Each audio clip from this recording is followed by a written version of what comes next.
This morning, a new round of Iranian attacks across the region, with multiple locations hit in and around Tel Aviv.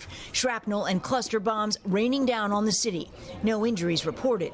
As pressure increases in the U.S. with those rising gas prices, the administration has indicated it's negotiating. And in a new interview overnight, Israeli Prime Minister Benjamin Netanyahu saying the focus is Iran's nuclear program. They still have a stock of enriched uranium, and that's the focus of President Trump's demand. He says, take it out. Saying he has faith in President Trump. He thinks things a lot more carefully than people think, but he's bold. The president has weighed the option of using U.S. ground troops to seize Iran's enriched uranium, according to multiple former U.S. officials.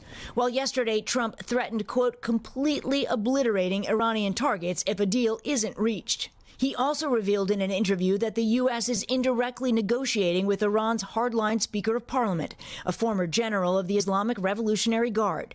The president says progress has been made, but there is no deal, and the administration's April 6th deadline looms. These folks are appearing more reasonable behind the scenes privately in these conversations than perhaps some of the previous leaders who are now no longer on planet Earth. The administration's objectives, the press secretary says, destroy Iran's military, weaken Iran's proxies, and dismantle the nuclear program, leaving out the opening of the Strait of Hormuz. The Wall Street Journal citing multiple administration officials reporting this morning that President Trump told aides he's willing to end the war even if the strait stays largely closed.